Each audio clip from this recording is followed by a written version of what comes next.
आपल्यासोबत मलकापूर विधानसभा मतदारसंघाचे आमदार आहेत. याच मतदारसंघात मोठा एक जिगाव प्रकल्प सुरू आहे आणि त्या माध्यमातून मोठ्या प्रमाणात या ठिकाणी शेतीसुद्धा आणि सिंचनसुद्धा या ठिकाणी होणार आहे. मात्र गेल्या अनेक वर्षापासून हा प्रकल्प सुरू आहे. याच प्रकल्पाची माहिती आपण त्यांच्याकडनं या ठिकाणी घेणार आहोत. काय सांगाल मग, केव्हा प्रकल्प पूर्ण होणार आहे? हा राज्य शासनाचा सिंचनाचा मोठा प्रकल्प आहे आणि यामुळे विदर्भाचा जो अनुशेष आहे सिंचनाचा तो दूर झाल्याशिवाय राहणार नाही. जवळपास 1.5 लाख हेक्टर जमीन ही ओलिताखाली याच्यामुळे येणार आहे आणि आज त्याला सर्व प्रकारचा निधी हा राज्य शासनाकडून आणि केंद्र सरकारकडून मिळण्यामध्ये आपल्या राज्य सरकारची माननीय मुख्यमंत्र्यांची फार मोठी मदत होत आहे. कारण हे प्रकल्पाचं सर्व गतिविधी आणि पूर्ण डेव्हलपमेंट हे माननीय मुख्यमंत्री यांच्या वॉर रूममधून हे सर्व बघितल्या जात असते आणि त्यामुळे हा प्रकल्प एक वरदान आहे आपल्या भागाला आणि आपल्या विदर्भाला. प्रकल्प जेव्हा सुरू झाला तेव्हा याची किंमत 500 कोटी होती. आज 10,000 कोटीपर्यंत पोहोचले. मात्र त्याप्रमाणे या ठिकाणी काम झालेलं आहे. काय सांगाल?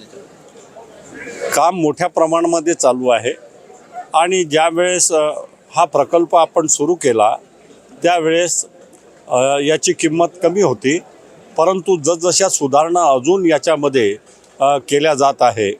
अनेक जसे प्रश्न समोर येतात त्याला सोडवण्याकरता आणखी त्याचा विस्तार जेव्हा होतो त्यावेळेस निधी जास्त लागत असते. अजूनही या ठिकाणी जे पुनर्वसन आहे ते सुद्धा बाकी आहे. अनेक शेतकऱ्यांना या ठिकाणी शासनाने पैसे सुद्धा बाकी आहे शासनाकडे. पुनर्वसन जे आहे हे कुठेही धरण जर मोठ्या प्रमाणात बांधल्या जात असेल तर त्यावेळेस अनेक गावं त्यामध्ये बुडीत क्षेत्रात येतात आणि त्यामुळे त्यांचं पुनर्वसन करणं हे आपलं कर्तव्य असते. हे सिंचन विभाग हे काम करत असते. तात्पर्य हे आहे की आधी पुनर्वसन मग धरण अशा प्रकारचं स्लोगन या ठिकाणी शासनाने दिलेलं आहे. म्हणून आदर्श पुनर्वसन हे करण्याचं काम आपल्या मतदारसंघामध्ये आणि इतर खामगाव आणि जळगाव जामोद मतदारसंघामध्ये मोठ्या प्रमाणात सुरू आहे. नाही, पण शेतकऱ्यांना अजून पैसे मिळाले नाही म्हणजे यांचे शेतीचे वगैरे.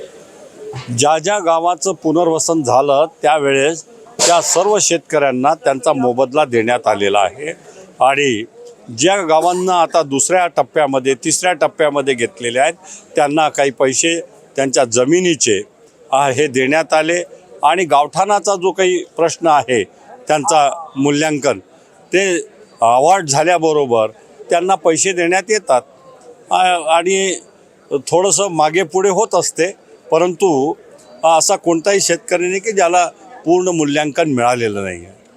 आपण या मतदारसंघाचे आमदार आहेत. अनेक अधिकारी या ठिकाणी म्हणजे दुसरीकडे जातात परत त्याच ठिकाणी येतात. काय नेमकं प्रकार आहे? नाही, ही व्यवस्था आहे. शेवटी अधिकारी हे आपल्या कार्यकक्षेमध्ये त्या प्रकल्पाला पुढे नेण्याचं काम करतात. एक राजकीय प्रश्न आहे आता सध्या महानगरपालिकेच्या या ठिकाणी निवडणुका होणार आहे. काय महायुती होणार आहे काय राज्यात? नाही, महायुतीचा प्रश्न जो आहे तो जसं मुंबईमध्ये सांगतात की महायुतीच महापौर होईल महायुतीचा. आता ठिकठिकाणी जी काही परिस्थिती आहे तिथले नेते त्याचा विचार करतील. या ठिकाणी अनेक पक्ष आपापले निवडणूक लढतात आणि म्हणून मी फक्त भारतीय जनता पार्टी जी आहे शक्यतोवर सर्व युतीनंच आपला हा महापौर निवडावा, कारण समविचारी मतांचं विभाजन होणार नाही याचे टाळण्याचा आपण प्रयत्न करत असतो. कुठेतरी लाडक्या बहीण मिळेल, कुठेतरी निधी कमतरता होता की काय सांगाल? लाडके बहीण योजना याच्याकरता आमचे संवेदनशील मुख्यमंत्री आणि दोन्ही उपमुख्यमंत्री यांनी हा निर्धारच केला आहे की कोणत्याही आमच्या लाडक्या बहिणीला एकही पैसा कमी पडणार नाही याच्याकरता ते वचनबद्ध आहेत आणि धडाक्याने सर्वांचा वेळेच्या आधी निधी आमच्या लाडक्या बहिणीच्या खात्यामध्ये जाताना आपण पाहतो.